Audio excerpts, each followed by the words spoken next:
Hi, we're on location of the Pedestrian Underpass project between the airport and the Airport Business Center. Over the next 8 months, between April and November, we're going to be creating an access from one side to the other. We hope this program will give you a better understanding of just what to expect while this project is underway. We're building the underpass here because we've had a great need. There's a lot of people who cross the highway here. We have two RAFTA bus stops, one for the up valley traffic, one for the down valley traffic. We also have the Aspen Business Center on one side of the highway and the Aspen Airport on the other. Current condition right now, we have two places where people cross the highway. One at the at-grade intersection crossing where we can see someone crossing right now over to the airport. And the other situation that we have is a number of people who have decided to jaywalk across the highway, as this gentleman is right now. The situation in both cases, we have a conflict between vehicles and pedestrians. In fact, we've actually had an accident out here where unfortunately someone got pretty severely hurt. What we heard during the planning process for the pedestrian crossing was that people wanted a nice inviting space. So here on the ABC side, we'll have a 16-foot wide opening. It'll be 10 foot tall, and we'll also have nice landscaping and a well-lit path connecting the ABC with the pedestrian tunnel. The beauty of this project is in collaboration. A lot of entities came together to pay for this. We have funds from the Elected Officials Transportation Committee. We have funding from Pitkin County. We have funding from CDOT. And we also have RAFTA, who's building their BRT stops here, which this all gets connected to, who's managing the construction project. And so through all of that, we finally got all of the funding together to come up with a truly collaborative project. Quite a lot of planning went into the decision to locate the underpass.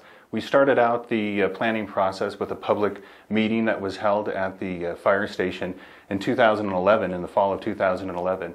And that was followed on by various meetings with governmental agencies, homeowners associations, and then we came back together for a final design charrette, again with the community. Well, initially several options were discussed for the crossing. Obviously there are two, an overpass and an underpass. And it was pretty quickly decided that an overpass was not going to be the preferable situation. The public was pretty vocal about not wanting something to impact the natural beauty, obviously, that we all enjoy. So pretty quickly we got to an underpass solution. We arrived at the location of the crossing using a kind of a traditional planning metric, which is known as the 5-minute walk. This circle indicates what generally somebody could walk in 5 minutes, and that's about a quarter of a mile. And we did a series of these studies centering this particular 5-minute walk is centered in the preferred location of the crossing, but we also did one that was centered farther down by CMC and farther up valley, closer to the ProBuild site. And what we found that the central location of this 5-minute walk overlay captured quite a lot of the population that is currently out there. Again, using public comment that said, put the crossing where the people are, we were able to identify that a crossing that is located in what ultimately became the preferred location was going to capture the majority of the people. To start the project, the first thing we'll do is remove this concrete median that separates the lanes of traffic, and so that we can construct a asphalt bypass over on the down valley side. We'll be able to do that with very minimal impact to traffic, and once we've got that bypass paved and we'll have all the traffic on that side of the road, we'll maintain 4 lanes of traffic. This is going to occur in early May. After that, we'll begin the construction of the up valley portion of the pedestrian bypass. We anticipate that being complete by August. And then we will switch traffic from the down valley side to the up valley side. We'll schedule that work to be done during the off hours, most likely in the middle of the night, so that we can have very minimal impact to traffic as we get people switched back over to the up valley configuration.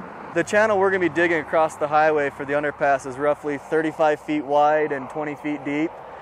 In that kind of an excavation, as you can see here, we'll encounter boulders of this size, and we're expecting much larger, up to maybe 10-foot round boulders, which are probably the biggest things we're expecting to find under the road. With construction under a highway as old as this one is, we've found house foundations before. We find a lot of things that people have buried and forgotten that we like to find when we dig up. So why do underpasses get such a bad rap? You know, here's an example at Trescott here in the valley. A lot of people don't like going under things. It gets dark, it gets a little claustrophobic. One of the main design complaints we had is, like here, this is about 6 feet. You're kind of walking in a canyon down into the underpass, and so people just feel a little constrained. And then once you get in, it gets echoey and cold and a little spooky, in my opinion. What do you think? Spooky, again, is not a term that I am fond of, but yeah, claustrophobic. You know, you're going underground and people don't like that. They do get dark. Here's an example of a tunnel not as lit as we're going to have at ABC. We're going to have much more intense lighting. We're also going to have a bigger box. And so when you're walking through this is one of the better examples in the valley, but it's 10 feet high and 16 feet wide at ABC. So you'll just feel like you have more room and you won't maybe feel so constrained. And lights will be on all the time? Lights are on during the day and the night. So that's good. And you know, the good thing about underpasses is that we don't see them. That's important. It is. And you know, that was one of the major design constraints, is that we're trying to get people safely across the highway, so you have to go under or over. And kind of coming into Aspen, a lot of people had concerns about looking at an overpass and restricting views, and so that's how the community selected an underpass at ABC. So what will we see when we come out the other side of the underpass at the ABC? So what's a little different than some of these other boxes where you're getting into the canyon is on the ABC side, we're going to landscape it. There's some architectural features in the concrete against the walls that'll look a lot different than some of these other boxes in the valley. So, you know, they're not going to have this split face MSC block that looks like it's got a lot of age to it. And it'll be heavily landscaped so that it's going to feel kind of like a mini park down on the opening. And then at the top, it's going to tie into all the architectural features with the BRT stations that you've seen through the valley. So, you know, we've tried to marry those two concepts together, and I think they're blended well. A safer solution to crossing the highway in this location is long overdue. This has been a great collaborative effort between a number of community groups that will not only make this crossing safer, but it'll make it a great connection between the airport and the Airport Business Center.